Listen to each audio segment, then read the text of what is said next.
Hello दोस्तों, मैं हूं गौरव और आज जो है मैं बिहार लाइब्रेरियन का जो है हम सीरीज़ चला रहे हैं, मैराथन सीरीज़। तो उसी में जो है नेक्स्ट हम लेक्चर कंटिन्यू करने जा रहे हैं। तो अगर आपने हमारा चैनल सब्सक्राइब नहीं किया है तो हमारे चैनल को सब्सक्राइब कर लें। आप किसी भी तरह से लाइब्रेरी एंड इंफॉर्मेशन साइंस से जुड़े हुए हैं, आप कोई लाइब्रेरी प्रोफेशनल है, स्टूडेंट हैं, टीचर हैं, किसी भी तरह से जुड़े हुए हैं तो हमारे इस लाइब्रेरी फैमिली को ज़रूर जो है ज्वाइन करें, क्योंकि हम इसमें ढेर सारा लेक्चर्स लाने वाले हैं। और ये जो है हमारा सीरीज ऑलमोस्ट 10,000 क्वेश्चन तक चलेगा। तो आप यूजीसी नेट हो गया, डीएसएसबी हो गया, किसी तरह के लाइब्रेरी एग्ज़ाम का प्रिपरेशन कर रहे हैं तो हमारे चैनल को ज़रूर सब्सक्राइब करें। तो चलिए शुरू करते हैं। तो ये जो है आपका लेक्चर 10 है। लेक्चर 1 to 9 इससे पहले आ चुका है, तो आप देख सकते हैं उसमें बहुत इंपॉर्टेंट क्वेश्चंस और उसके साथ जो है हमने एक्सप्लेनेशन ऐड किया है। तो देखिए, who is called the father of the classical management. Classical management जो हुआ उसका फादर कौन, किसको कहा जाता है? तो हेनरी फेयोल। हेनरी फेयोल जो है, देखो ये बहुत इम्पोर्टेंट क्वेश्चन है। ये मैनेजमेंट के क्वेश्चंस आपको इस लेक्चर्स में ज़्यादा मिलेंगे, जिसमें लाइब्रेरी मैनेजमेंट वगैरह भी आता है। तो ये भी क्वेश्चन आपके हर एक लाइब्रेरी एग्जाम्स में पूछा जाता है। तो क्लासिकल मैनेजमेंट जो है ना, इसका हेनरी फेयोल, ये याद कर लो। Henri Fayol is recognised as the father of classical management for his pioneering work in developing administrative management theory. समझ गए? तो एक क्या कौन सा थ्योरी दिए? तो administrative management theory, Henri Fayol. और in his 1916 book general and industrial management, तो Fayol outline 14 principles of management. तो देखो, एक ये भी क्वेश्चन इसके साथ बन जाता है कि हेनरी फेयोल का बुक का क्या नाम था? तो जनरल एंड इंडस्ट्रियल मैनेजमेंट। कि नॉर्मल जो मतलब जनरल मैनेजमेंट होता है वो, और उसके साथ जो इंडस्ट्रियल मैनेजमेंट, इंडस्ट्री कोई चल रहा है उसका मैनेजमेंट कैसे करना है। तो इसमें जैसे मैनेजमेंट में क्या क्या आता है आपको, जैसे मान लो कि ऑर्गेनाइजेशन कोई है, फैक्ट्री है, स्कूल है, वो सब का स्ट्रक्चर हो गया कि सबसे टॉप पे जो है डायरेक्टर है तो उसका अलग अलग काम है, उससे नीचे कोई रजिस्ट्रार आ रहा है तो उसका अलग काम है। तो इसी टाइप से, ठीक है। तो वही, तो इनका लिखा हुआ है जनरल एंड इंडस्ट्रियल मैनेजमेंट। और ये कब की बुक है? तो 1916 की, हेनरी फेयोल का, हेनरी फेयोल का 1916 का। और हेनरी फेयोल को जो है फादर ऑफ क्लासिकल मैनेजमेंट कहते हैं। समझ गया? तो फेयोल जो है कितने प्रिंसिपल्स दिया है मैनेजमेंट का? तो ये 14 प्रिंसिपल्स ऑफ मैनेजमेंट दिया हुआ है हेनरी फेयोल का। समझ गए? Such a division of work, unity of command. समझ गए कि काम कैसे डिवाइड करना है लोगों में।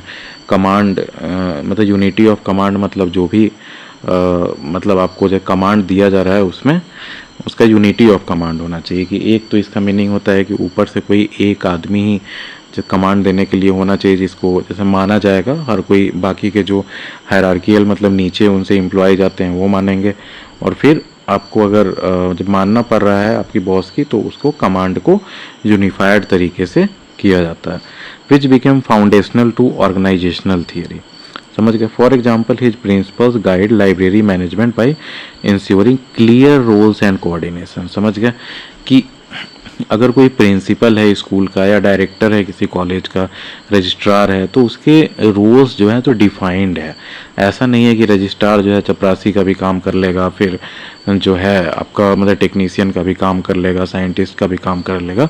तो वही सबका रोल जो है डिफाइंड है। और कोऑर्डिनेशन मतलब सब लोग मिलजुल के काम करेंगे। मिलजुल के कोऑर्डिनेशन मतलब कि जिसका जो काम है वो करेगा। मतलब जैसे आप सरकारी दफ्तर में जाओगे तो उसके एक चिट्ठी आपकी जो है अगर 4 फेज में चलने वाली है, जिसको प्रॉपर चैनल भी कहते हैं, कि जैसे इसके पास से उस टेबल पे जाएगा, फिर उस टेबल से उस टेबल पे, उस टेबल से उस टेबल पे। तो कोई ऐसा आप उसको ऐसा नहीं कर सकते हैं ना कि यहाँ के बाद सीधे जो है डायरेक्टर के पास चिट्ठी पहुँचा दी है ना। तो वही है क्लियर रोल्स एंड कोऑर्डिनेशन। जैसे कोऑर्डिनेशन में काम होना है वैसे करना। अब देखो, एल उर्विक और लूथर गुलिक, ये जो है बाद में आए और इन्होंने ये जो हेनरी फेयोल थे उन्हीं के आइडियाज़ को आगे बढ़ाया। वाइल जो ये एक ऑप्शन है, sorry, while Peter F Drucker, ये भी बहुत फेमस है, ये इम्पॉर्टेंट है पीटर एफ ड्रकर का, क्योंकि ये मॉडर्न मैनेजमेंट थियरी जो है ना, एमएमटी जिसको कहते हैं मॉडर्न मैनेजमेंट थियरी, देखो ऐसे याद कर सकते हो आप कि जैसे न्यूटन का देख लो, तो न्यूटन मैंने जैसे कैलकुलस दिया था तो वो क्लासिकल कैलकुलस है, कि वो पुराने ज़माने में जो बेसिक जहाँ से शुरू हुआ वो कैलकुलस है।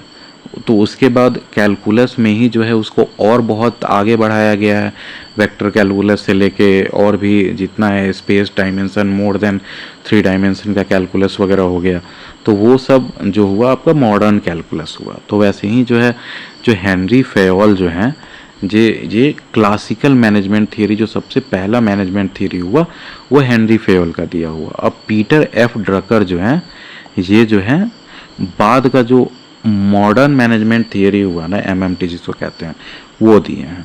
समझ गए? ये आप बहुत याद रखना, ये इम्पॉर्टेंट है। तो ऐसे भी याद कर सकते हो कि एच पी याद कर लो, एच पी का क्या होता है, जैसे हिंदुस्तान पेट्रोलियम से भी याद कर लो, या फिर एच पी का लैपटॉप आता है। तो पहले जो दिए वो हेनरी फेयोल, बाद में पीटर एफ ड्रकर। समझ गए? तो देख रहे हो एक क्वेश्चन में आपका एटलीस्ट 6-7 क्वेश्चन हो गया। Fayol systematic approach aligns with Ranganathan fifth law, समझ, लाइब्रेरी जो ग्रोइंग ऑर्गेनिज्म। अब देखो modern management is characterized by a approach, तो साइंटिफिक अप्रोच से चलते हैं मॉडर्न मैनेजमेंट में। देखोगे इसमें डेटा वगैरह का भी जो है एनालिसिस किया जाता है, फिर जैसे टेक्नोलॉजी इसमें अपग्रेड हो चुका है, समझ रहे हो। तो वही मॉडर्न मैनेजमेंट जो हुआ वो साइंटिफिक अप्रोच से चलता है। तो इसका एक्सप्लेनेशन देखते हैं। Modern management is characterized by a scientific approach emphasizing data driven decision making. समझ गए कि ये डेटा ड्रिवन, अगर मान लो कि कोई आप देख रहे हो कि जैसे आपके लाइब्रेरी में 3 से 4 बजे तक या 3 से 5 बजे तक ज़्यादा भीड़ हो रहा है ना, तो फिर आप ऐसा कर सकते हो कि जिस डेस्क पे ज़्यादा भीड़ हो रहा है वहाँ पे जो है और अपने एम्प्लॉयज़ को लगा सकते हो, और जो है दूसरे जगह अगर जैसे किसी डेस्क पे भीड़ नहीं है या किसी डिपार्टमेंट में, तो उस डिपार्टमेंट में कम कर सकते हो। ये बस मैं एग्जांपल दे रहा हूँ। ये डेटा ड्रिवन साइंटिफिक अप्रोच जो है, कोई अगर मान लो कि बुक आप अगर ऐसा देख रहे हो कि ज़्यादा डिमांड में हो रहा है, नवंबर के समय जो है बुक्स बहुत ज़्यादा डिमांड में हो रही है, कोई ख़ास स्पेसिफिक बुक, तो अब हो सकता है इंटर लाइब्रेरी लेंडिंग से दूसरे लाइब्रेरी में जहाँ वो बुक यूज नहीं हो रही है तो वहाँ से मंगा सकते हैं। तो इसको कहते हैं कि साइंटिफिक अप्रोच, जो डेटा ड्रिवन, मतलब डेटा के अनुसार जो है सो मतलब डिसीजन मेकिंग आपका किया जाएगा। Efficiency and systematic processes. अब देखो, initiated by F.W. Taylor scientific management principles, this approach uses empirical methods to optimize organizational performance. समझ गए? तो F.W. टेलर जो है तो उसका साइंटिफिक मैनेजमेंट प्रिंसिपल है F.W. टेलर। 2 और मैंने कौन सा नाम बताया, ये सब बहुत इंपॉर्टेंट नेम्स है जो आप याद रखो। एक जो सबसे पहले था कौन, हेनरी फेयोल। हेनरी फेयोल क्या था, तो क्लासिकल मैनेजमेंट थियरी दी है। और वैसे ही था पीटर एफ ड्रकर, ये कौन सा है, तो मॉडर्न मैनेजमेंट थियरी दी है। ठीक है, तो ऐसे ही F.W. टेलर जो है ये साइंटिफिक मैनेजमेंट दिए हुए हैं, साइंटिफिक मैनेजमेंट का प्रिंसिपल। साइंटिफिक मैनेजमेंट प्रिंसिपल मतलब डेटा ड्राइवन जहाँ भी होगा तो वो F.W. टेलर का होगा। समझ गया? For example, libraries apply scientific management in circulation systems like RFID to streamline operation. देखिए RFID क्या होता है, जान लो, लाइब्रेरियन बनोगे तो काम आएगा।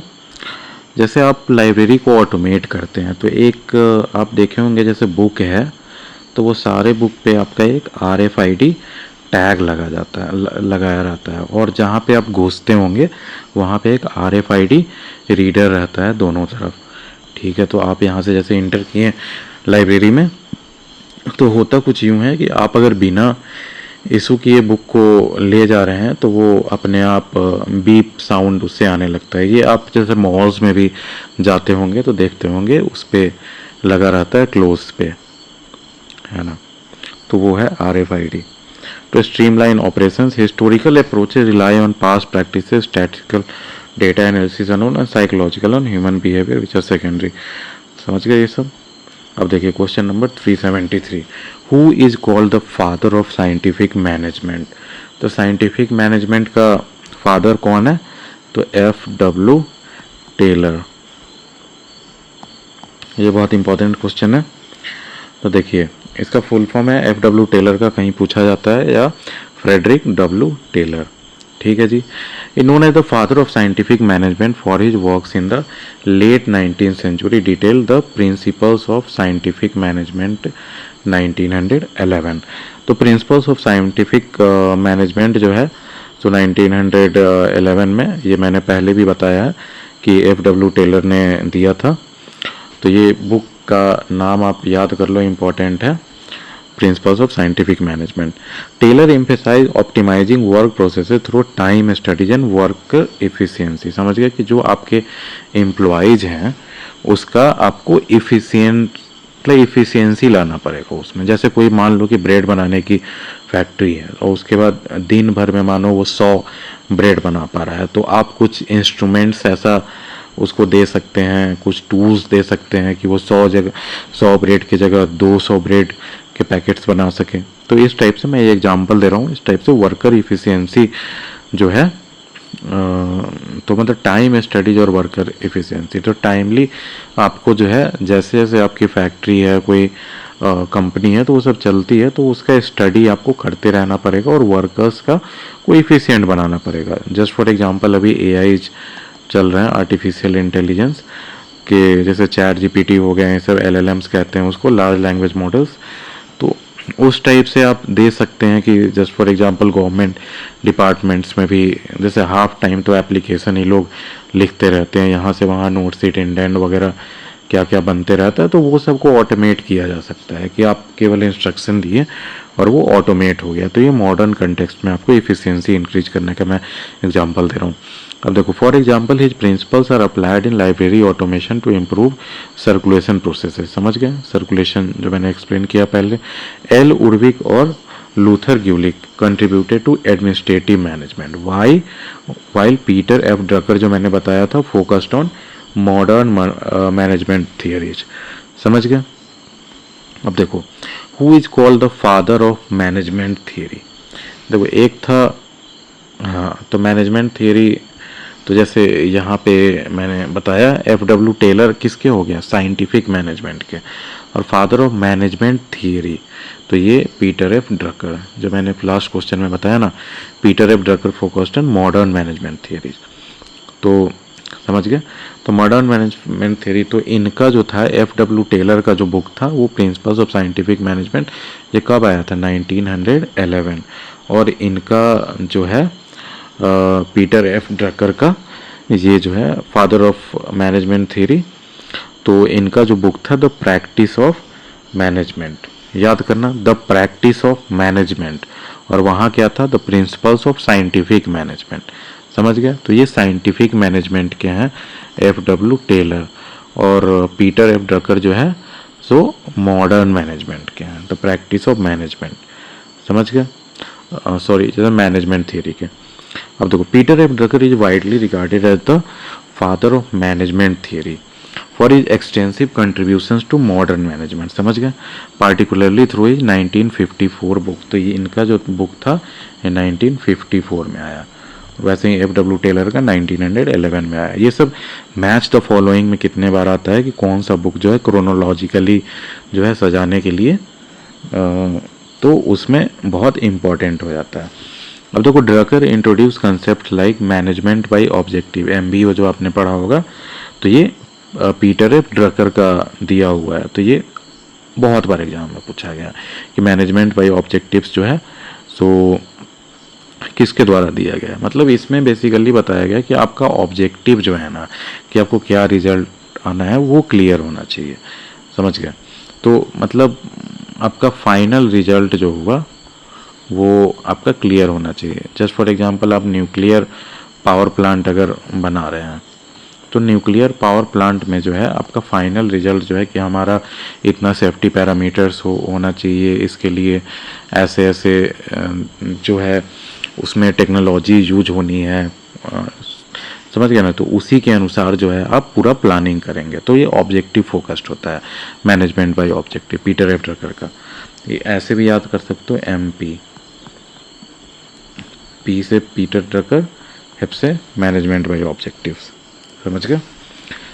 अब देखो, तो वही emphasizing goal setting and decentralization, समझ गए कि आपका गोल जो मैंने बताया ऑब्जेक्टिव वो आपका क्लियर रहना चाहिए। और डिसेंट्रलाइजेशन मतलब क्या होता है कि जस्ट फॉर एग्जांपल ऊपर से आपका हायर अथॉरिटी से कोई जो है आपका ऑर्डर आया और वो नीचे नीचे नीचे नीचे जो है, जैसे होता है गवर्नमेंट डिपार्टमेंट्स में कि थ्रू प्रॉपर चैनल इसको कहते हैं, तो थ्रू प्रॉपर चैनल जो है सो मूव किया कोई फाइल। लेकिन इसमें है कि आपका डिसेंट्रलाइजेशन करना पड़ता है कि जो आदमी वो कर रहा है कोई भी काम, उसी को डिसीजन मेकिंग आप दीजिएगा तो वो ज़्यादा अच्छे से होगा। For example MBO is used in libraries to align staff efforts with service goals. FW Taylor focused on scientific management, जैसा मैंने पहले वाले क्वेश्चन बताया था।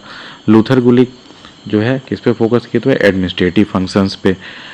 अब देख लीजिए, हो गया। अब देखो question 375, who first formulated elements of management. तो एलिमेंट्स ऑफ मैनेजमेंट ये मैंने सबसे पहले ही क्वेश्चन में बताया था, Henry फेहॉल।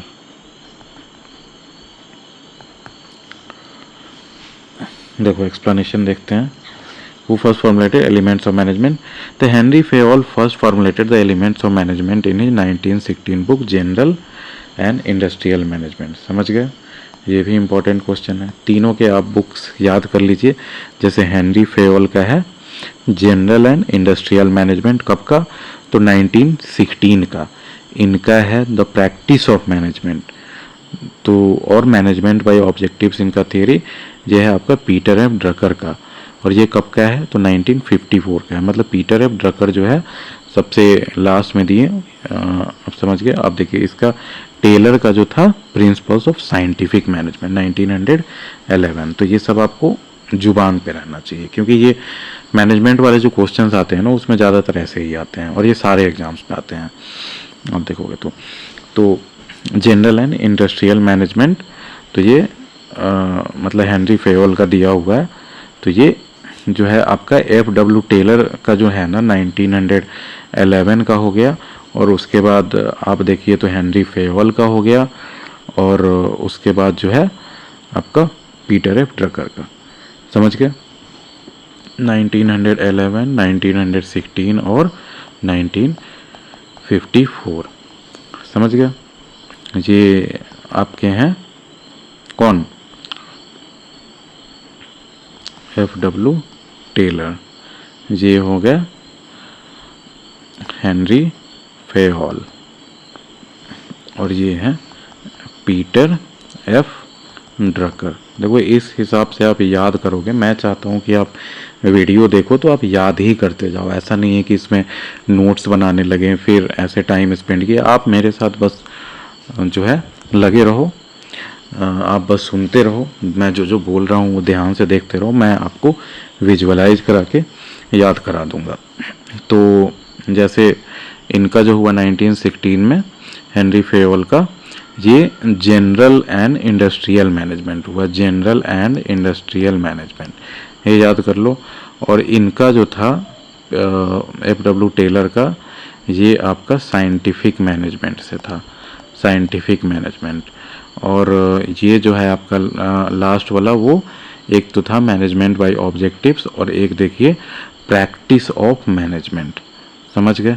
Practice of management, practice of management. तो देखो प्रैक्टिस ऑफ मैनेजमेंट जो है वो तो आप सिंपली याद कर सकते हो कि प्रैक्टिस ऑफ मैनेजमेंट जो है पी से हो गया ना, Peter F Drucker. Peter F Drucker, तो ये तो आपको याद हो गया।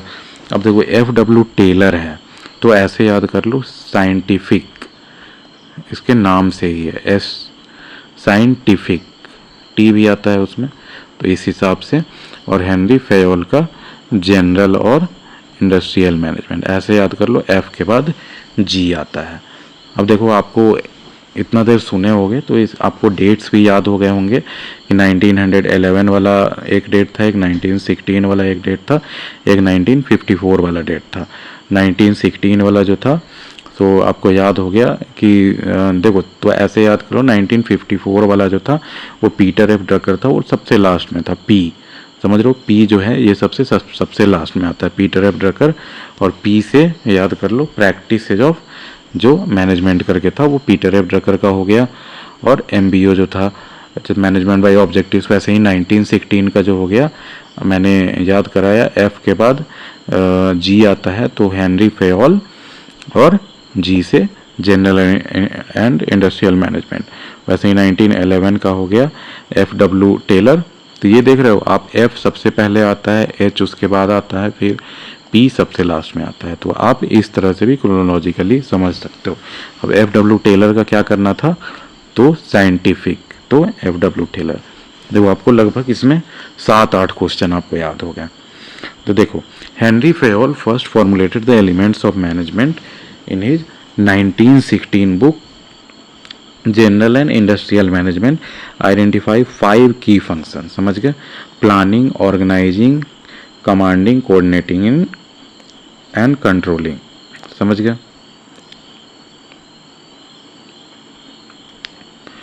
दीज एलिमेंट्स प्रोवाइडेड, तो ये सब जो है ना ये बहुत इम्पॉर्टेंट है, तो याद भी कर सकते हो, planning, organizing, commanding, coordinating and controlling. कोई चीज़ आप पहले सबसे पहले प्लान करोगे, फिर उसका ऑर्गेनाइज करोगे कि जो है इसका सारा, जैसे ऑर्गेनाइजेशन, जैसे मान लो कि कोई फैक्ट्री ही लग रही है सेमीकंडक्टर की, मान लो, जो सबसे आजकल कॉम्प्लेक्स कहा जाता है, जो इंडिया भी बना रहा है, जो आप चिप्स देखते हो मतलब कंप्यूटर्स में, मोबाइल्स में, ये सब, तो उसका देख लो। अगर आप फैक्ट्री लगाना चाहते हो, सबसे पहले क्या करोगे, प्लानिंग करोगे कि फैक्ट्री लगानी है, फिर उसके लिए ऑर्गेनाइज करोगे आप, जैसे फंडिंग उठाओगे कहीं से, फिर मतलब कंपनीज के साथ कौन सा टेक्नोलॉजी आना है, कौन से कंपनी के साथ टाई अप करना है, ठीक है। तो प्लानिंग के बाद ऑर्गेनाइजिंग हो जाएगा, उसके बाद कमांडिंग हो जाएगा। कमांडिंग में क्या है कि आपको सारा हायरार्की वगैरह बनाना पड़ेगा कि वो उसके अंदर है, वो उसके अंदर है, सीईओ कौन है, सीएफओ कौन है, इस टाइप से। उसके बाद क्या होगा, कोऑर्डिनेटिंग, जब काम होने लगेगा तो कोऑर्डिनेट करना पड़ेगा, है ना, आपस में सारे एम्प्लॉयज़ को, कि यहाँ से जैसे सबसे पहले बनेगा उसके पास जाएगा, वो उसको रिपोर्ट कर रहा है इस हिसाब से, और उसके बाद जो है लास्ट में फैक्ट्री कंट्रोल में आएगा, समझ गया। अब देखो, these element provided a framework for managing organisation including libraries where planning and acquisition और ऑर्गेनाइजिंग स्टाफ आर क्रिटिकल, समझ गए।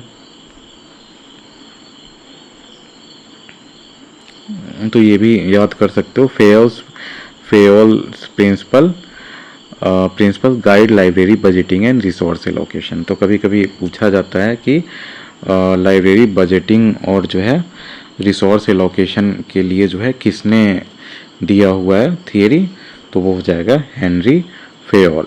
और किस में, तो आपका जैसे बुक भी था जनरल एंड इंडस्ट्रियल मैनेजमेंट, तो ये हेनरी फेयोल, कब, तो 1916 में।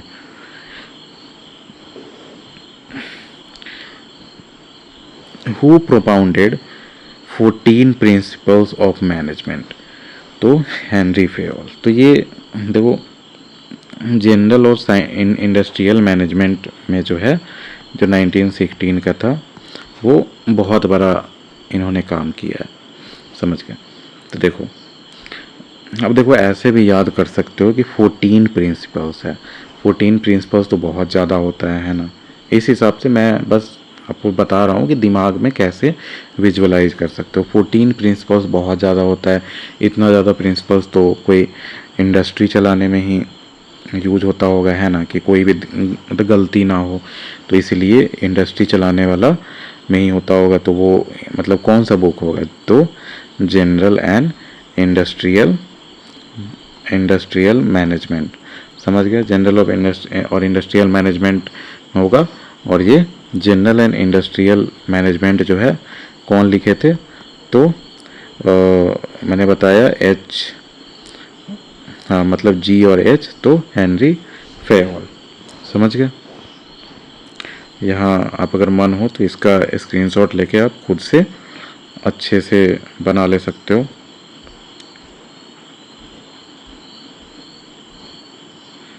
चलिए आगे चलते हैं इसमें, सॉरी। तो ये समझ गए। तो आगे देखिए, देखते हैं who propounded 14 principles of management, तो हेनरी फेयोल, समझ गए। तो इसका मैंने एक्सप्लेन कर दिया सब कुछ। तो Henry Fayol propounded the 14 principles of management in his 1916 book General and Industrial Management. These principles included division of work, authority and esprit de corps. Provided a comprehensive guide for organizational management. समझ गए, जो मैंने बताया था industry से related है ना। For example in library division of work ensures specialize role, समझ गए, डिवीजन ऑफ वर्क है। जैसे लाइब्रेरी चल रहा है तो आप लाइब्रेरी में घुसते होंगे तो देखते होंगे कितना ज़्यादा डेस्क है। अगर आप जब बड़े लाइब्रेरी में जाइए, लाइब्रेरी या इंफॉर्मेशन सेंटर कुछ भी कह लीजिए, तो बड़े लाइब्रेरी में जाइए तो आप देखिए कि उसमें कहीं पे जैसे एक्विजिशन का डेस्क है, कहीं पे जो है दिया जा रहा है, जब बुक दिया जा रहा है, कहीं पे आप आईडी जब बनवा रहे हैं, जब पैटर्न्स वगैरह ऐड करवा रहे हैं, तो इसी तरह लाइब्रेरी में भी जो है रोल आपका डिवाइड किया जाता है।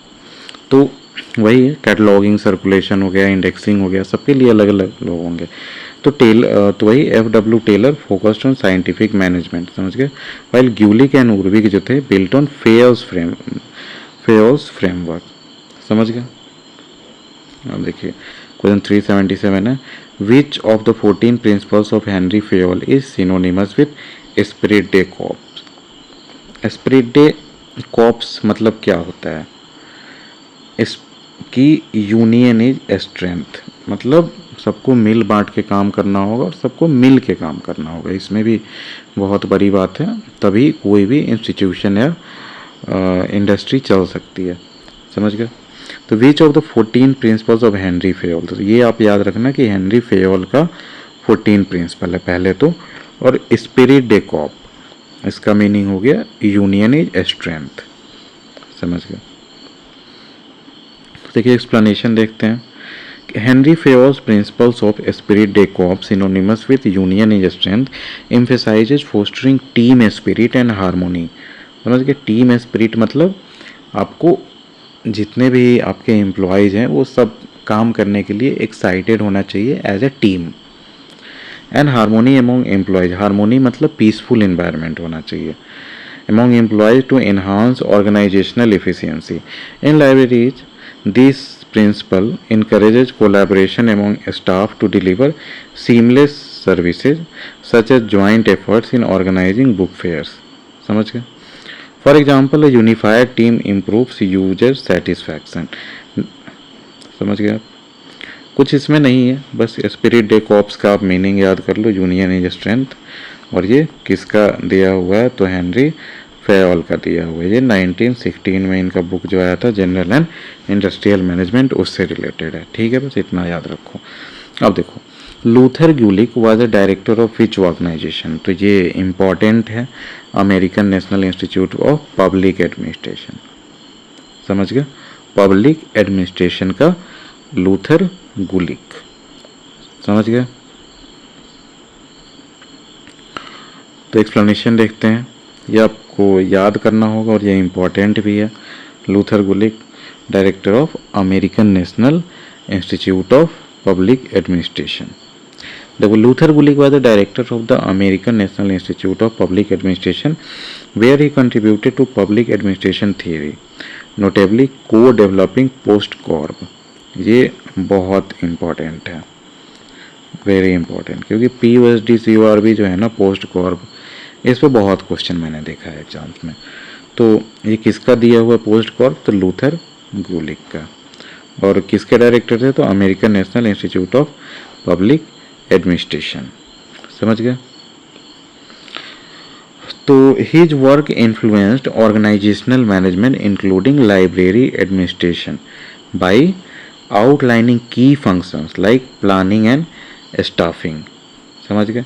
ये सारे का जो है मैं आगे चल के नेक्स्ट क्वेश्चंस में POSD CORB जो है पोस्ट कॉर्ब लूथर गुलिक और एल उर्विक जो थे ना, उनके द्वारा दिया गया था। तो इसको मैं आगे और एक्सप्लेन करूँगा, तो बी पेशेंट। तो for example POSDCORB guides library operations in coordinating services. समझ गए? कोऑर्डिनेटिंग सर्विसेज मतलब सारे सर्विसेज को अच्छे से कोऑर्डिनेट करना कि यूजर सेटिस्फाइड रहे। अब देखो, who are the proponent of POSDCORB theory. तो क्या मैंने बताया, Luther Gulick and L Urwick. ये बहुत इंपॉर्टेंट है पोस्ट कॉर्ब। तो देखो एक्सप्लेनेशन भी देख लो। Luther Gulick and Lyndall Urwick, L Urwick का नाम लिंडल उर्विक है, proposed POSDCORB theory in 1937। ये भी इंपॉर्टेंट है, याद रखना आप डेट। मैं जानबूझ के सारे क्वेश्चन में कब हुआ ये डेट मैं कराते जा रहा हूँ, क्योंकि आप अगर फ्यूचर में नेट क्या तैयारी करने वाले होगे UGC नेट, तो उसमें जो है आपको बहुत ज़्यादा क्रोनोलॉजी के क्वेश्चंस आते हैं और डेट के मैच द फॉलोइंग्स भी बहुत आते हैं। तो इसलिए तो Luther Gulick and Lyndon Urwick propose the POSDCORB theory in 1937 outlining 7 management functions. देखो 7 मैनेजमेंट फंक्शन जो मैंने पिछला क्वेश्चन में बताया था। देखो P से हो गया प्लानिंग, कोई भी चीज़ आप प्लान करोगे सबसे पहले। O से ऑर्गेनाइजिंग, समझ गए कि प्लानिंग के बाद अब आपको सारे सामान जो है मंगवाने पड़ेंगे। जैसे लाइब्रेरी है तो लाइब्रेरी का पहले आप प्लान करोगे, उसके बाद जो है मतलब बुक्स वगैरह हो गया, तो फिर ये सब और जितने भी इंस्ट्रूमेंट्स वगैरह आपके बनने हैं, ये सब कहाँ पे कौन से रूम में आपको क्या करना है, मतलब कौन से बुक्स कहाँ रखने हैं, तो वो सब ऑर्गेनाइजिंग में आ गया। एस से हो जाता है स्टाफिंग, प्लानिंग ऑर्गेनाइजिंग स्टाफिंग, कि आपको जो है स्टाफ उस लायक मतलब एम्प्लॉयमेंट देना होगा, स्टाफ्स को रिक्रूट करना होगा, है ना।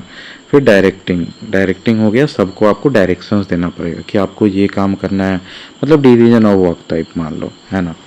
डायरेक्टिंग कर दोगे आप। फिर कोऑर्डिनेटिंग, फिर आपस में जो है सब कोऑर्डिनेट करेंगे कि जैसे मान लो कि जैसे बुक जो है कहीं पे इशू हुआ, कोई जो है इंडेक्सिंग कर दिया, उसके बाद जो है कैटलॉगिंग किया गया उसका, उसके बाद जो है जैसे बुक को किसी जगह रख दिया गया, फिर तो उसको जो है इशू कोई कर रहा है, तो ये सारा जो है आपका कोऑर्डिनेटेड एफर्ट होता है, कोई एक आदमी लाइब्रेरी नहीं चलाता है। उसके बाद रिपोर्टिंग, फिर आपको रिपोर्ट करना पड़ता है कि आपके कैसे रिजल्ट्स आ रहे हैं और उसमें क्या क्या चेंजेस किए जा सकते हैं। उसके बाद बजटिंग, तो रिपोर्टिंग के बाद बजट आता है कि आपको और उसमें क्या क्या चेंजेस है और नेक्स्ट ईयर जो है आप और इसमें क्या एफिशिएंसी लाना चाहते हैं, क्या सॉफ्टवेयर लाना चाहते हैं जिसमें कितना खर्च होगा, ये सब। तो ये पोस्ट कॉर्ब हो गया, आप समझ गए, Luther Gulick and L Urwick का। तो मैं सारे क्वेश्चंस के साथ जो है मैं चाहता हूँ कि इतने अच्छे से एक्सप्लेन कर दूँ कि सबको याद रहे लॉन्ग टर्म तक। अब देखो अगर पोस्ट कॉर्ब थियरी मैं बस बताता, टिक लगाता और आगे बढ़ जाता, तो वो जल्दी लेक्चर ख़त्म तो हो जाएगा, but it won't be beneficial for you. देखो, this framework is widely applied in library management to structure operation such as planning, acquisition और कोऑर्डिनेटिंग सर्कुलेशन। समझ गए जो मैंने बताया अभी, जैसे प्लानिंग करोगे तो एक्विजिशन का ये सब। For example POSDCORB ensures efficient resource allocation in library. समझ गया। Who is the proponent of TQM। TQM होता है टोटल क्वालिटी मैनेजमेंट, तो ये भी जो है मैनेजमेंट का ही पार्ट है। तो इसका आंसर होता है US नेवी। अब US नेवी भी आ सकता है एग्जाम में, वैसे तो मोस्टली नहीं है, US नेवी होता है, लेकिन इसमें जो है W एडवर्ड्स डेमिंग, ये जो थे US नेवी के पर्सनल ऑफिसर, इन्होंने ये दिया था। समझ गया। तो देखो W Edwards Deming associated with the US Navy's quality initiatives is the proponent of total quality management TQM, emphasizing continuous improvement and customer satisfaction। समझ गए। तो ये टोटल क्वालिटी मैनेजमेंट जो है W एडवर्ड डेमिंग, समझ गए। ये जो है इनका कहना है कि आपका जो है ना कोई भी ऑपरेशन है, मतलब लाइब्रेरीज है या कुछ भी है, इंडस्ट्री है, स्कूल है, तो उसमें जो है आपको कभी शांत नहीं हो जाना है कि मेरा जो लाइब्रेरी जो है मतलब परफेक्ट हो चुका है, अब इसमें कुछ चेंजेस नहीं आ सकता है। आपको कंटिन्यूअस इम्प्रूवमेंट करते रहना है, कंटिन्यूअस इम्प्रूवमेंट। कहा जाता है कि आप अगर 2% भी इम्प्रूवमेंट आप हर महीने करते हैं ना, तो आप कंपाउंडेड करके आप देखोगे कि 10 साल में आप कहाँ से कहाँ किसी चीज़ को पहुँचा सकते हो। तो वही है, emphasising continuous improvement and customer satisfaction. W Edwards Deming जो है यूएस नेवी के चीफ, मतलब चीफ नहीं कह सकते, ऑफिसर थे। उन्होंने टोटल क्वालिटी मैनेजमेंट दिया, जिसका मेन था यही कंटिन्यूअस इम्प्रूवमेंट और कस्टमर सेटिस्फैक्शन, कि आपके जो कस्टमर है वो सेटिस्फाइड होना चाहिए। कहते हैं ना कि कस्टमर इज द किंग। अब देखो, Deming's principle developed post World War Two were adopted in library management to enhance service quality such as improving user access through feedback. समझ गए कि यूजर का फीडबैक आपको लेना है कि क्या क्या और अच्छा कर सकते हो आप। ठीक है जी। अब देखो question 381, match the following management principles list. अब देखो इसमें अगर ऐसा क्वेश्चन है और आपको आता नहीं रहा कि किसको किससे करना है ना, तो आप इसमें जो है जो जो आप मिला पा रहे हो वो कर लो, और उसके बाद जो है जितने ऑप्शंस जब बचेंगे तो उसके बाद ऑप्शंस पे भी आप फोकस करके कर सकते हो। देखो जैसे सी है मैनेजमेंट बाय ऑब्जेक्टिव्स, तो इसका मैंने क्या बताया था कि Henri Fayol, management by objectives MBO जो था तो वो हेनरी फेयॉल का दिया हुआ था। अब देखो प्रिंसिपल्स ऑफ मैनेजमेंट जो था, नहीं अब देखो जाओ, अब देखो एक और है, sorry Henri Fayol, sorry management by objectives तो पीटर एफ ड्रकर का था ना, सॉरी सी का थर्ड हो जाएगा, पीटर एफ ड्रकर हो गया। अब देखो motivation hygiene and develop two factor theory, तो एफ ये याद कर लो, एफ हर्जबर्ग का दिया हुआ है, ये इंपॉर्टेंट है। अब देखो प्रिंसिपल्स ऑफ मैनेजमेंट जो था ये आपका था हेनरी फेयॉल, आपको याद होगा है ना। आप थोड़ा मतलब पीछे करके भी देख सकते हो, management by objectives Peter Drucker, ये तो कॉमन सेंस की बात है। अब हायरार्की ऑफ नीड थ्योरी तो ए मैस्लो, समझ गए, ये इम्पॉर्टेंट है। तो इसी टाइप के क्वेश्चंस आपको आते हैं मैच द फॉलोइंग, इसलिए मैं ज़्यादा डेट और हर एक क्वेश्चन पे आपका एम्फेसाइज करवा रहा हूँ। तो देखो the correct matches motivation hygiene and two factor theory by F Herzberg हो गया। एक्सप्लेनिंग वर्क प्लेस मोटिवेटर्स, की वर्क प्लेस पे लोग मोटिवेटेड रहें उसके लिए है। अब देखो principles of management by Henri Fayol जो मैंने बताया था, 14 प्रिंसिपल्स जो होते हैं प्रिंसिपल्स ऑफ मैनेजमेंट में, समझ गए। अब मैनेजमेंट बाय ऑब्जेक्टिव एमबीओ जो होता है Peter F Drucker, focusing and goal setting जो मैंने बताया था ऑब्जेक्टिव वाला। अब hierarchy of needs by Abraham Maslow, ये किस पे है, तो डिटेलिंग ह्यूमन मोटिवेशन, कि ह्यूमंस जो हैं उन्हें कैसे मोटिवेटेड रखा जाए। देखो समझ गए आप। Who propounded theory X and Y, तो ये बहुत इंपॉर्टेंट है, मैंने बहुत सारे कम से कम 10 हो जाएगा ये एग्ज़ाम में क्वेश्चन देखे हैं। तो इनका ये जो है आपका दिया हुआ है, डॉगलस मैकग्रेगर जो थे उनके द्वारा दिया गया है, डॉगलस मैकग्रेगर। ये X and Y theory of X and theory Y of management जो है डॉगलस मैकग्रेगर, ये बहुत इंपॉर्टेंट है, आप याद कर लो। ठीक है जी। देखो क्या एक्सप्लेनेशन देखते हैं। Douglas McGregor propounded theory X and Y in his 1960 की बुक है the human side of enterprise. समझ गए कि कोई एंटरप्राइज है, कोई फैक्ट्री चल रहा है, तो उसका ह्यूमन साइड आप जो है, जैसे एचआर मैनेजमेंट अभी देखते हो कि ह्यूमन रिसोर्स मैनेजमेंट है, तो उस चीज़ से रिलेटेड है डॉगलस मैकग्रेगर का। तो theory X assumes employees are lazy and needs control, while theory Y assumes they are self-motivated and thrive with autonomy. The in library theory Y encourages empowering staff to innovate services. Like education program, समझ गए। For example it fosters a collaborative work culture, समझ गए। देखिए basically यही है कि theory X and Y, theory X कहता है कि जो आपके एम्प्लॉयज़ हैं वो आलसी हैं और उनको कंट्रोल करने की ज़रूरत है, और थियरी वाई कहता है मतलब कंट्रोल करने की ज़रूरत है कि आप जैसे इंडियन फैक्ट्रीज में देखते होंगे या कहीं भी कोई लेबर से काम करवा रहा है तो कैसे उसे दुत्कारते रहता है। That's not good in my feeling, but ऐसे ही जैसे समाज चल रही है तो वो एम्प्लॉय को आप ये समझ रहे हैं ना कि वो आलसी एम्प्लॉय है, जहाँ भी नहीं देखेंगे उसे, नहीं टोकेंगे तो वो जो है मतलब काम करेगा ही नहीं, तो उसे कंट्रोल करने की ज़रूरत है।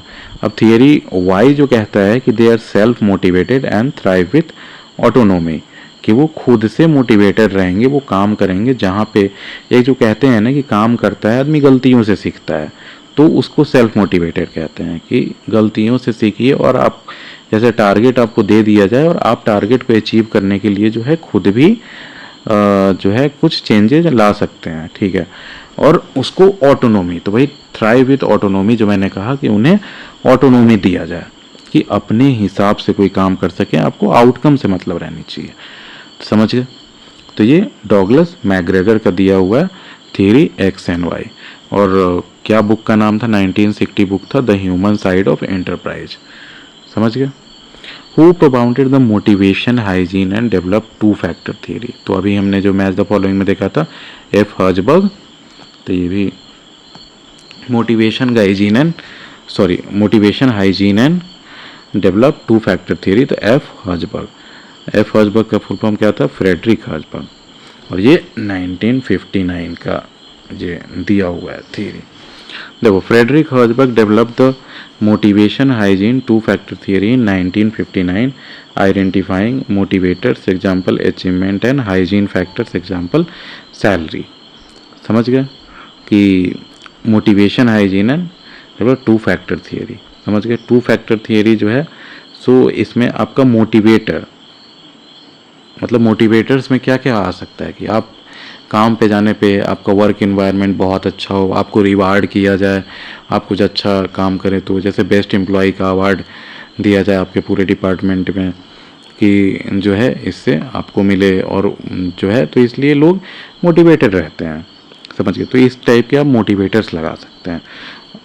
और हाइजीन फैक्टर जैसे salary, that influence job satisfaction, समझ गए कि आपको जॉब सेटिस्फैक्शन, आपको सैलरी नहीं मिलेगा तो कैसे सेटिस्फैक्शन का मिलेगा, आपका फैमिली गरीबी में रहे, खाने को पैसे नहीं है, और जॉब पे कुछ जैसे पैसे मिले नहीं, बंधुआ मजदूर टाइप आप काम करते रहे, तो वो सही नहीं है, समझ गए। तो ये फ्रेडरिक हर्जबर्ग द्वारा डेवलप किया गया है motivation hygiene two factor theory, कब, 1959 में। ये सब याद करते जाओ, हमेशा पूछा ही जाता है।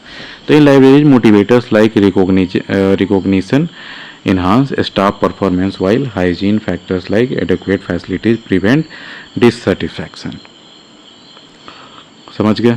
For example Herzberg's theory guides library staff retention strategy, समझ गए कि लाइब्रेरी स्टाफ रिटेंशन स्ट्रैटेजी मतलब क्या हुआ कि आप अगर स्टाफ को अच्छे से ट्रीट नहीं कर रहे हो, स्टाफ अगर अच्छा काम कर रहा है तो उसे मतलब इंक्रीमेंट देके आप मतलब उसे खुश नहीं रख रहे हो, तो स्टाफ कभी आपका सही से नहीं काम करेगा और वो हमेशा स्विच करना चाहेगा दूसरे कंपनीज में। तो ये सब जो है फिर से याद कर लो, the motivation hygiene and two factor theory जो है ये फ्रेडरिक हर्जबर्ग द्वारा दिया गया है।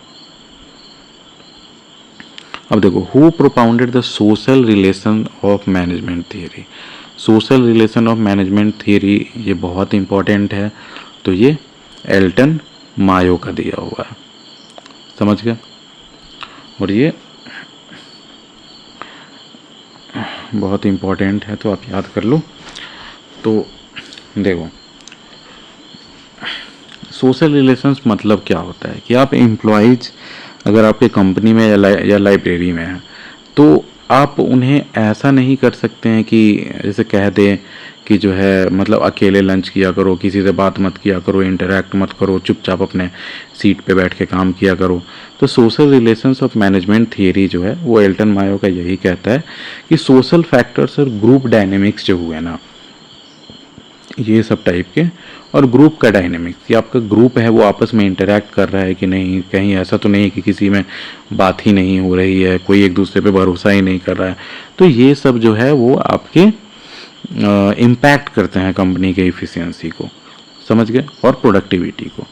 तो ये एल्टन मायो द्वारा दिया गया है, समझ गए। Elton Mayo propounded the social relations and management through his Hawthorne studies. तो हॉथॉर्न स्टडी कब का था? 1920 से 1930 का, which highlighted the impact of social factors and group dynamics on productivity. तो in libraries Mayo's theory supports team collaboration for task like user orientation program, समझ गए। For example fostering a positive work environment enhances service delivery, समझ गए। अब देखो, who propounded the self determination theory. देखो I know इसमें बहुत ज़्यादा इस टाइप के क्वेश्चंस है, आपको लग रहा होगा कि मतलब कितना ज़्यादा इसी टाइप का थियरी आते जा रहा है, आपसे जा रहा है F.W. टेलर, तो Henry Fayol, Peter F Drucker, तो मतलब एल्टन मायो, तो बहुत ज़्यादा है। लेकिन आप इसी वीडियो को बार बार देखो, क्योंकि अगर क्वेश्चन छोड़ के जाओगे तो आप ही को दिक्कत है ना। It's understood. अगर मैं ठीक है मतलब 3-4 बता देता है इंपॉर्टेंट, उसके बाद कहता कि ठीक है आप यही सब है बस मैनेजमेंट में, तो मतलब लेक्चर भी ख़त्म हो जाता, आप भी खुश, और एग्ज़ाम में भी नहीं बनता। तो इसलिए पढ़ने का कोशिश करो, आप जितना ज़्यादा जान सकते हो जानो, क्योंकि अगर 100 क्वेश्चन आप पढ़ रहे हो तो कम से कम अगर 70% क्वेश्चन भी आपको बार बार रिवाइज करने के बाद याद है तो आप अच्छा से अच्छा काम मतलब एग्ज़ाम क्रैक कर सकते हो, समझ गए। तो who propounded the self determination theory, तो ये हैं एडवर्ड डेसी और रिचर्ड रेयान। तो समझ गए, एडवर्ड डेसी और रिचर्ड रेयान, ऐसे याद कर लो। एडवर्ड डेसी से डिटर्मिनेशन है ना, डेसी से डिटर्मिनेशन और आर के बाद एस आता है, ऐसे भी याद कर सकते हो। रिचर्ड रेयान, दोनों आर था, रिचर्ड रेयान और एडवर्ड डेसी। तो Edward Deci and Richard Ryan developed self determination theory in 1980s। तो ये सबसे बाद में आया, मतलब वो सबके compared, emphasizing intrinsic motivation driven by autonomy, competence and relatedness, कि आपको ऑटोनोमी आएगी, कॉम्पिटेंस और रिलेटेडनेस होगा, तभी इंट्रिंसिक मोटिवेशन मतलब खुद का जैसे सेल्फ मोटिवेशन हुआ, तो उस टाइप से मोटिवेशन तभी आएगा जब आप खुद को सही से समझ पाएंगे। और खुद को कैसे समझ पाएंगे? तो आपको ऑटोनोमी दिया जाए, है ना, कि आपको जैसे काम करना है करो, आपको रिजल्ट से मतलब है। कॉम्पिटेंस, आप मतलब उस जॉब के लायक कॉम्पिटेंट हो, ऐसा ना हो कि मैथ्स का टीचर संस्कृत पढ़ा रहा हो और संस्कृत का टीचर मैथ्स पढ़ा रहा हो। और रिलेटेडनेस, वही आपका मतलब रिलेटेड होने चाहिए उस प्रोफाइल से। इन लाइब्रेरीज वही है, self determination theory encourages staff autonomy in task like developing user services, enhancing job satisfaction, for example allowing libraries to design workshops fosters engagement, समझ गए। अब देखो, हु प्रोपाउंडेड, ये इंपॉर्टेंट है। Who propounded hierarchy of needs theory जो है, तो ए Maslow का दिया हुआ है, ए मैस्लो। देखो ऐसे भी इसको मैंने जो जब यूजीसी नेट का एग्ज़ाम दे रहा था तो उसमें ऐसे याद किया था, जो कि हायरार्की जो है ना, हायरार्की वो रशिया में बहुत ज़्यादा होता है। रशिया में एक प्रोवर्ब है कि जैसे ट्रस्ट बट वेरीफाई, मतलब आप किसी पर ट्रस्ट करो लेकिन वेरीफाई भी करो कि हाँ सही बात है कि नहीं है ना। तो वो हायरार्की जो है तो रसिया में बहुत ज़्यादा है, जो प्रेसिडेंट बोल दिया वो नीचे वाले को करना है, कोई नो क्वेश्चन आस्क्ड। और ये ए मैस्लो सुनने में मॉस्को टाइप लग रहा है ना। मैं ये नहीं कह रहा हूँ कि ये जब मॉस्को के थे, मैं बस आपको याद करा रहा हूँ कि कैसे याद कर सकते हो। तो हायरार्की ऑफ नीड्स थियरी, अब जैसे हायरार्की आपके जैसे ही हायरार्की ऑफ नीड्स थियरी आपके आप जैसे क्वेश्चन पढ़ोगे तो दिमाग में आएगा हायरार्की रसिया, रसिया के कैपिटल मॉस्को, तो इस टाइप से। तो ए मैस्लो, आप आराम से टिक लगा सकते हो, समझ गए। तो Abraham Maslow propounded the hierarchy of needs theory इन 1943, 1943 का है मतलब, outlining 5 levels of human needs. Human का जो है 5 तरह का नीड्स है। साइकोलॉजिकल, साइकोलॉजिकल नीड समझ रहे हो कि जैसे किसी को मन होता है कि हम डीएम बने। सेफ्टी, आप जॉब पे सेफ हैं कि नहीं है। आप कोई जैसे ड्रिलिंग इंजीनियर जो होता है, जो आपका क्रूड ऑयल वगैरह जो निकालता है आपके समुद्र में से ड्रिलिंग करके, तो वहाँ पे जब बहुत लोग हैं जो मतलब सेफ्टी के कारण नहीं जाते हैं, चाहे वो 10 लाख रुपए महीने भी क्यों ना दे दे।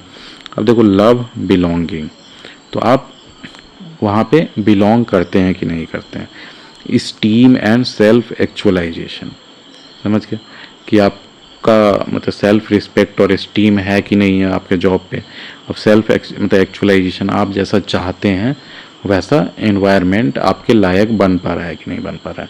तो in library this theory guide staff motivation by addressing needs like job security and recognition. समझ गया कि आपको रिकॉग्निशन तो मिलना चाहिए ना, आप बहुत अच्छे से काम कर रहे हो और आपको ना ही प्रमोशन दिया जा रहा है और जैसे लताड़ा जा रहा है एकदम भी कुछ काम नहीं करते हो, कुछ काम नहीं कर सकते हो, तो आपका सेल्फ स्टीम खत्म हो जाएगा, है ना। The word CO in POSDCORB, तो क्या मैंने बताया था कोऑर्डिनेशन, तो कोऑर्डिनेटिंग, समझ गया। The POSDCORB CO stands for coordinating. अगर याद नहीं होगा तो आप जैसे पीछे जाके देख सकते हैं। तो ये वैसे दिया कौन था पोस्ट कॉर्ब, तो ये लूथर गुलिक और L Urwick, Luther Gulick and L Urwick, POSDCORB theory. L Urwick का क्या था, लिंडल, लिंडल उर्विक, समझ गए। तो पोस्ट कॉर्ब में CO जो है कोऑर्डिनेटिंग था, जैसे याद है ना, planning, organising, staffing, directing, coordinating, ये सब था, रिपोर्टिंग और बजटिंग। तो ये कितने बार मैंने देखा है कि इसका फुल फॉर्म जो है एग्जाम में आगे पीछे करके या 1-2 वर्ड इधर उधर कर देता है, फिर कहता है इसमें से कौन सही है। तो ये आप ध्यान से सुनो। तो in POSDCORB CO stand for coordinating one of the 7 management functions outlined by जैसा मैंने बताया Luther Gulick and Lyndall Urwick. Coordinating involves aligning efforts across departments to achieve organisational goals, समझ गया। अब देखो क्वेश्चन 388 देखते हैं। Which of the following are the 4 elements of the FRBR, तो model, which of the 4 elements of the FRBR model. FRBR वैसे होता है कि आपका functional requirements for bibliographic record, समझ गया, बिब्लियोग्राफिक रिकॉर्ड्स। ये कौन दिया था FRBR मॉडल, तो मैंने पहले के लेक्चर्स में बताया है IFLA। IFLA क्या था, international federation of library associations and institutions, समझ गए। तो ये क्या है, मतलब 4 एलिमेंट्स ऑफ FRBR क्या हुआ, functional requirements for bibliographic record. आप इसके फुल फॉर्म से ही अंदाज़ा लगा सकते हो। तो क्वेश्चन को अगर समझ से पढ़ोगे ना, अगर मैं टिक लगा दूंगी ठीक है इसका B हो जाएगा, तो आपको नहीं याद रहेगा। आप समझो क्वेश्चन को कहना क्या चाह रहा है, डेप्थ में जानो। तो देखो FRBR होता है functional requirement for bibliographic record. मतलब क्या होगा कि बिब्लियोग्राफिक रिकॉर्ड कुछ बना रहे हो आप, तो उसका फंक्शनल रिक्वायरमेंट्स क्या हुआ कि उसको बनाने के लिए क्या क्या आपको डेटा चाहिए कि जो है बिब्लियोग्राफिक रिकॉर्ड यूनिक बने और अच्छा बने, कि जिससे कोई भी समझ सके उसको कि बुक किस बारे में है, कितना पेजेज है, कौन ऑथर है, ये सब समझ गए। अब देखो तो फंक्शनल रिक्वायरमेंट है जो 4 एलिमेंट्स जो आता है आपका, वर्क, एक्सप्रेशन, मैनिफेस्टेशन और आइटम। तो ये ऐसे भी याद कर लो, FRBR जो है वेमी, वेमी याद कर लो, WEMI, या ऐसे भी याद कर सकते हो कि अगर मुंबई इंडियंस के फ़ैन हैं तो आप जैसे इमेजिन करो कि आप एक पोस्टर रखे हो और आप जैसे जो मुंबई इंडियंस का आप पोस्टर रखो या टी शर्ट जैसे पहन रखे हो और चिल्ला रहे हो वी मुंबई इंडियंस। तो ये आपको याद हो गया। देखो 4 टर्म हो गया, FRBR, वेमी, वी मुंबई इंडियंस और IFLA, तीनों एक साथ है ना। तो वेमी से क्या हो गया, वर्क, एक्सप्रेशन, मैनिफेस्टेशन और आइटम। 4 रिक्वायरमेंट्स हो गया, वर्क, एक्सप्रेशन, मैनिफेस्टेशन और आइटम। कैसे याद रखोगे, तो वी मुंबई इंडियंस, ये ऐसे याद होना चाहिए। अब देखो the FRBR functional requirements for bibliographic record model developed by जो IFLA मैंने बताया, इंक्लूड 4 एलिमेंट्स, वर्क, तो क्या हो गया, इंटेलेक्चुअल क्रिएशन, जो आप कुछ क्रिएट कर रहे हो। इंटेलेक्चुअल क्रिएशन मतलब क्या हो गया, आप मान लो कि कोई एक्सपेरिमेंट कर रहे हो द केमिस्ट्री लैब में, और वो एक्सपेरिमेंट जो है आपका उसका जैसे डेटा का, जैसे लॉग बुक रखे हो आप, द डेटा बुक रखे हो आप, जैसे प्रोजेक्ट रजिस्टर वगैरह, तो आपका वर्क हो गया, वो इंटेलेक्चुअल क्रिएशन हुआ जो आप क्रिएट कर रहे हो। या फिर कोई राइटर है वो स्टोरी लिखता है, नॉवेल लिखता है, तो वो उसका वर्क हुआ। अब एक्सप्रेशन हो गया रियलाइजेशन ऑफ वर्क, कि आपने बुक लिखा तो वो रियलाइजेशन, समझ रहे। मैनिफेस्टेशन, कि आप मैनिफेस्ट कर रहे हैं कि ऐसा ऐसा ऐसा ऐसा होना चाहिए, और मतलब फिजिकल एम्बॉडीमेंट, कि आप जैसे मैनिफेस्ट किए और वैसा ही आप बना दिए, तो वो फिजिकली बन गया। एंड आइटम, तो सिंगल कॉपी, जो आइटम आपने बनाया। These elements structure bibliographic data for efficient retrieval, समझ गए। जैसे इंटेलेक्चुअल क्रिएशन हुआ, तो जैसे बुक के बारे में मैं मुझे बता रहा था, फिर बुक जो लिखा हुआ है, फिर मैनिफेस्टेशन कहाँ पे रखा हुआ और जो आइटम है उसका। These elements structure bibliographic data for efficient retrieval, for example in library catalogue FRBR distinguishes a novel work from its editions. समझ गया। आप इतना अगर एक्सप्लेनेशन आपको नहीं भी समझना हो, आप बस याद कर लो FRBR किसने दिया, IFLA इंटरनेशनल फाउंडेशन, सॉरी, तो FRBR तो किसने दिया, तो IFLA international federation of library associations and institutions. और क्या है उसके 4 एलिमेंट, तो वेमी, वी मुंबई इंडियंस से याद कर लो, वर्क, एक्सप्रेशन, मैनिफेस्टेशन और आइटम। अब वेमी याद रखोगे, आप ऑप्शन देखोगे, आप खुद टिक लगा दोगे, टेंशन मत लो। अब देखो question 389, a model for the implementation of total quality management in the system of library is presented with 2 steps and which is divided into 4 level। तो ये सूजन एंड बर्नार्ड हो गया। तो समझ गए, model for the implementation of total library, sorry मतलब total quality management जो है लाइब्रेरी में जो इम्प्लीमेंट किया। पहले देखो याद होगा कि टोटल क्वालिटी मैनेजमेंट TQM जो था किसके द्वारा दिया गया था, USA की नेवी द्वारा। अब इसको जो है लाइब्रेरी में इम्प्लीमेंट किया गया 2 स्टेप के साथ, जिसमें 4 लेवल्स हैं। तो ये किसने किया, तो सूजन एंड बर्नार्ड, ये लाइब्रेरी के लिए TQM टोटल क्वालिटी मैनेजमेंट ला।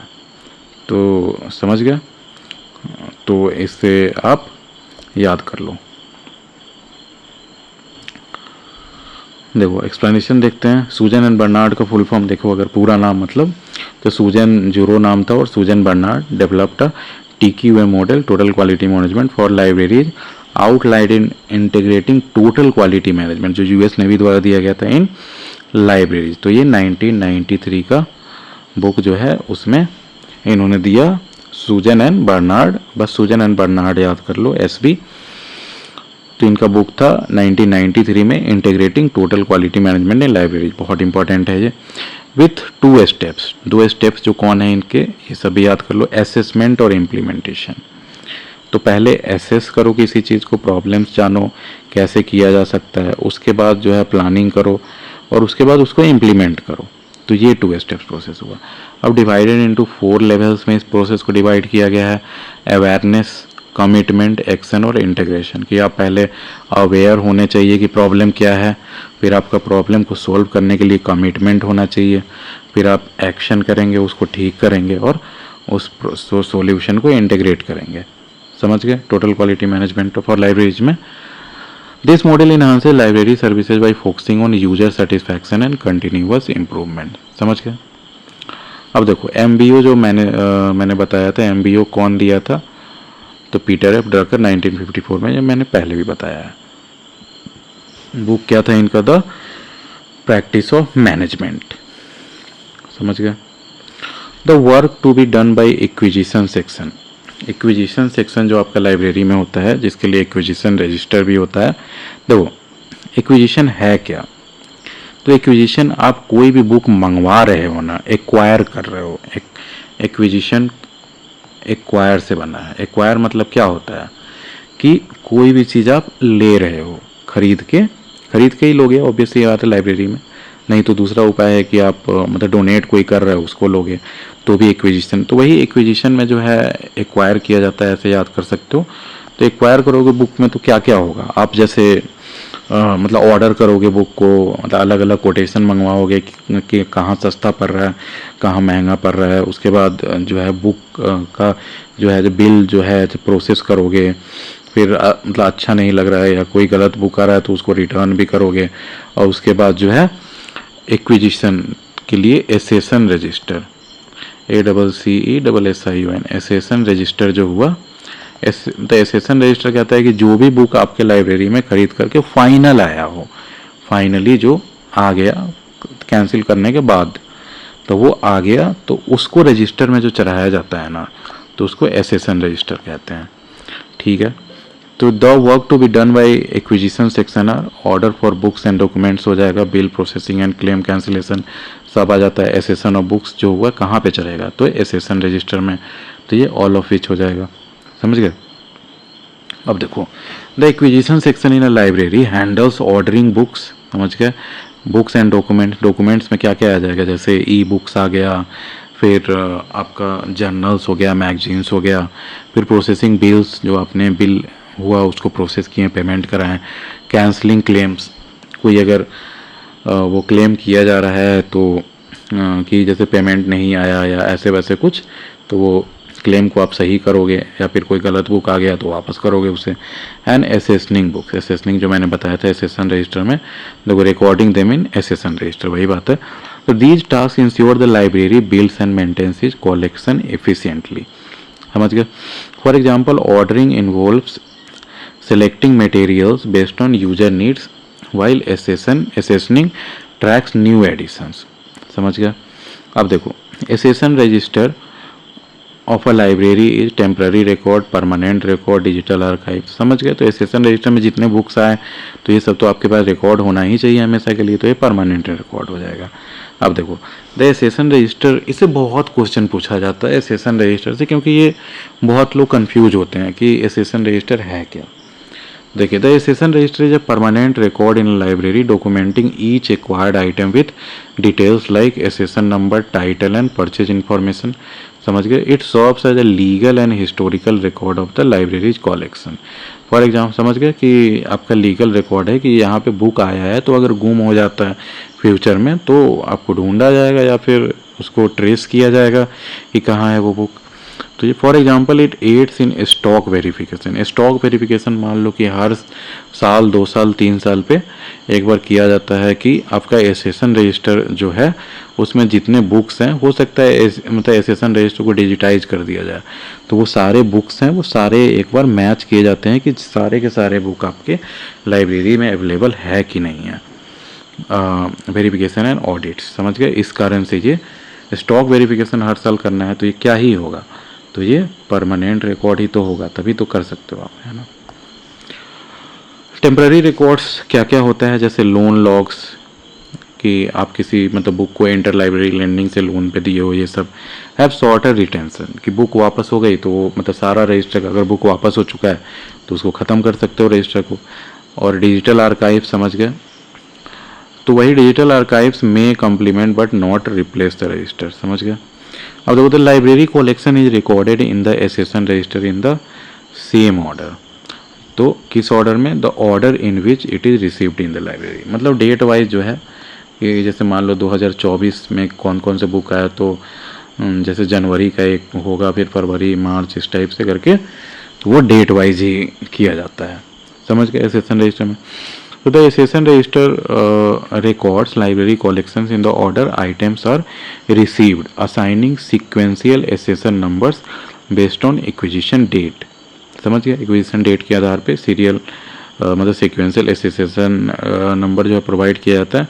तो this chronological order ensures accurate tracking of additions. For example, a book received on July 1 gets a lower accession number than the one received in July 2. समझ गए।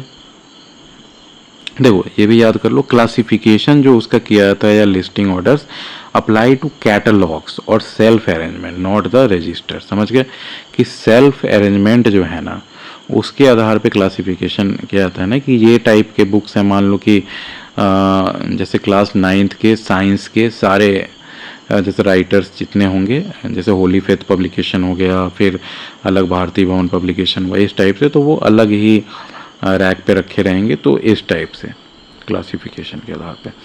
अब देखो what is the standard size of accession register, ये भी important है। Catalogue का size, accession register का size, ये सब साइज जो है को याद कर लो। तो ये 16 इंच इंटू 13 इंच का रजिस्टर होता है ना, याद कर लो। ऐसे भी याद कर सकते हो कि 3 2 जा 6, बस दिमाग में विजुअलाइज कर लो। 3 2 जा 6, तो ऑब्वियस ही बात है इंच में है तो 16 इंच से बड़ा तो होगा नहीं रजिस्टर या चौड़ाई, तो वही 3 2 जा 6 याद कर लो, तो आप ऑटोमेटिकली याद कर लोगे 16 inch into 13 inch.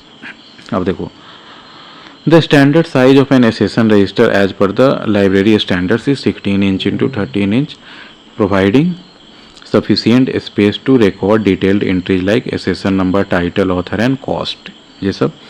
This size ensure durability and readability of a permanent record। अभी मैंने बताया था accession register permanent record होता है ना, स्टॉक वेरिफिकेशन वगैरह में यूज होता है वो हर साल के।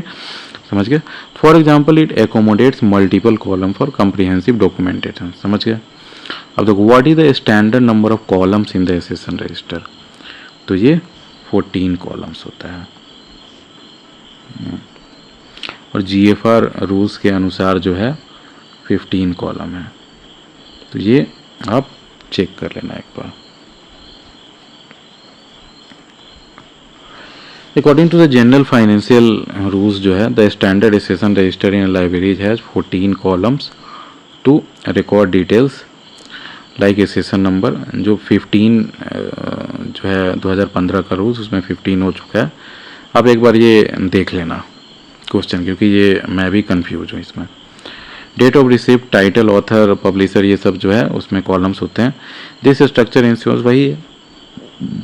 अब देखो 396, विच of the following is the work of technical department.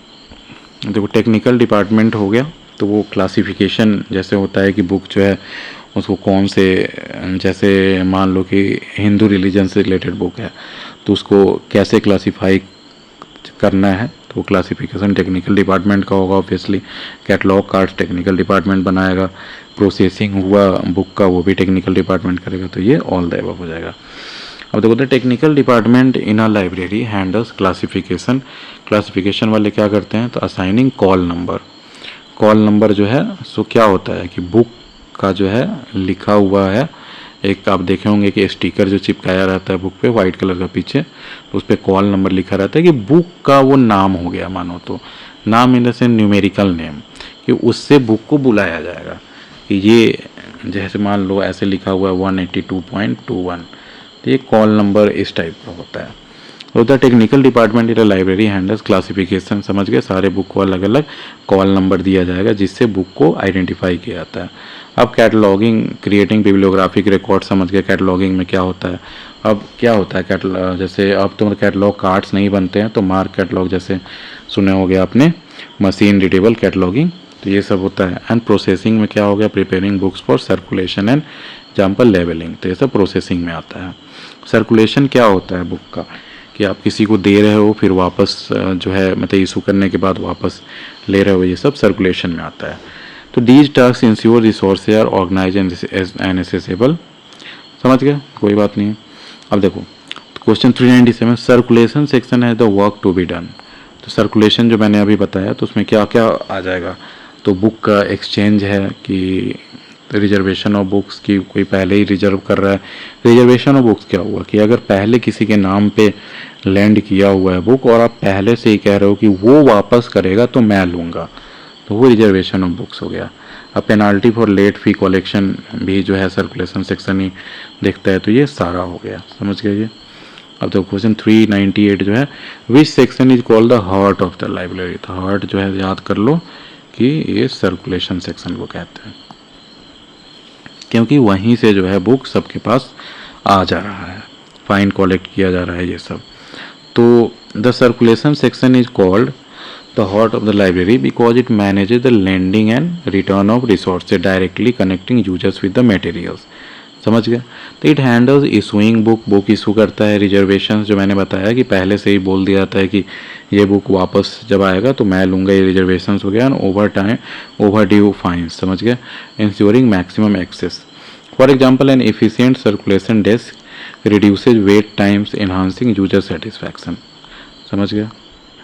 अब question 399, what is the role of a librarian in the library committee. तो कन्वेनर का काम होता है।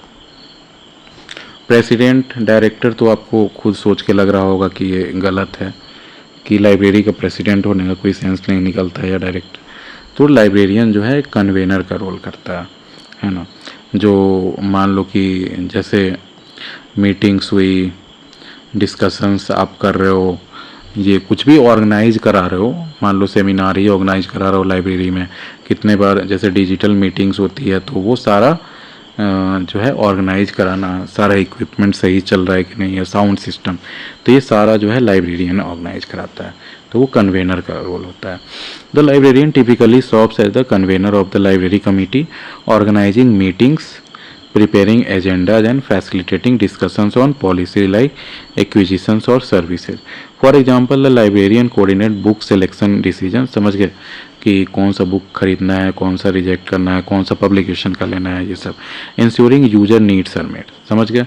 For as convener they act as a liaison not the president, समझ गए ये। अब देखो क्वेश्चन 400 जो है, the entire process of taking out and returning a book from the library is called, तो सर्कुलेशन। तो मैंने पहले भी बताया कि आप किसी को दे रहे हो बुक, फिर रिटर्न करा रहे हो, फिर जो है आप उसको ट्रैक कर रहे हो कि इसने रिटर्न किया है कि नहीं कर रहा किया है, फिर कोई रिजर्वेशन बुक का करा सकता है, फिर ओवर ड्यू जो फाइन है, ये सब, ये सारा जो है आपका सर्कुलेशन में आता है।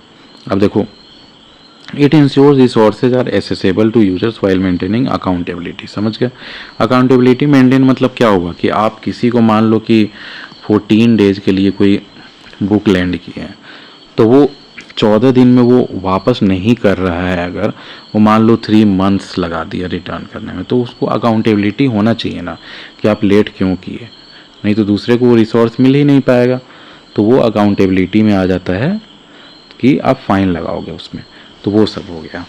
For example automated circulation systems like RFID stream line the process, जो मैंने पहले बताया था कि RFID जो होता है सिस्टम, जिससे जैसे आप जब मॉल्स में जाते होगे ना, तो आपको ये मतलब कपड़ा लेके अगर निकल गया बिना पेमेंट किए हुए तो वो आवाज़ करने लगता है, तो वो RFID सिस्टम है। तो यहाँ जो है हमारा लेक्चर 10 ख़त्म होता है, और फिर हमारे चैनल को ज़रूर सब्सक्राइब कीजिए। हम इस पर 10,000 से ज़्यादा जैसे क्वेश्चंस, ऑब्जेक्टिव क्वेश्चंस लाने वाले हैं। तो आप लाइब्रेरी साइंस से किसी भी तरह से रिलेटेड हैं तो हमारे इस लाइब्रेरी फैमिली को ज़रूर ज्वाइन करें। Thank you, have a nice day.